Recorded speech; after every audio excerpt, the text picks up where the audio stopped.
ஐயனார் துணை சீரியலில் அடுத்த வர எபிசோடில் நிலா இருந்துட்டு பல்லவன் கிட்ட போயிட்டு சோழ நீங்கள் அப்படின்னு சொல்லிட்டு கேட்கவும், அண்ணன் இங்கே வெளியில் கிளம்ப போச்சு அண்ணி அப்படின்ற மாதிரி பல்லவன் சொல்லிடுறாங்க.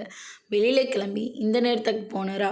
ஒருவேளை ராகவ தேடி போயிருந்தா அங்கே தேவையில்லாமல் பிரச்சனை வருமே, இப்போ என்ன பண்ணுறது அப்படின்னு சொல்லிட்டு சோழனுக்கு ஃபோன் பண்ணுறாங்க. சோழன் இருந்துட்டு, ஒரு முக்கியமான ஒரு விஷயமா வெளியில் வந்திருக்கேன், என்னை கொஞ்சம் நேரத்துக்கு நான் வீட்டுக்கு வந்துடுவேங்க, நீங்கள் எதுக்காகவும் கவலைப்படாதீங்க அப்படின்ற மாதிரி நம்ம சோழன் சொல்லிடுறாங்க.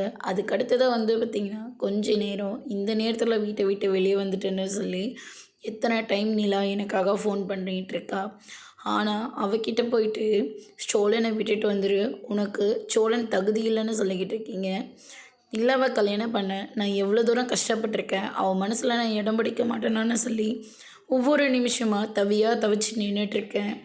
ஆனால் நீ கடைசி நேரத்தில் உங்ககிட்ட இருக்கிற பணத்தை வச்சு நிலாவை உன் வலைக்கு கொண்டு வந்துடலாம் நீ நினச்சியா? நிலா என்ன பணத்தையே பார்க்காத ஆளா? அவள் எவ்வளோ பெரிய கோடீஸ்வரி தெரியுமா அப்படின்ற மாதிரி சொல்லிடுறாங்க. இதனால தானே நீ நிலாவை திட்டம் போட்டு கல்யாணம் பண்ண அப்படின்னு சொல்லிட்டு ராக கேட்கவும், உன்ன மாதிரி ஈனத்தனமெல்லாம் நான் யோசிக்கலை, நிலா கிடைச்சா போதும் தான் நான் யோசிச்சுனே தவிர நீ நினைக்கிற மாதிரி நிலாவோட பணத்துக்காகலாம் நிலாவை நான் கல்யாணம் பண்ணலை அப்படின்ற மாதிரி சொல்லிடுறாங்க. அதுக்கடுத்து தான் நம்ம நிலா இருந்துட்டு சோழனை தேடி நேராக ராகவோட வீட்டுக்கு வராங்க. அங்கே 2 பேரும் மாறி மாறி சண்டை போட்டுக்கிறாங்க.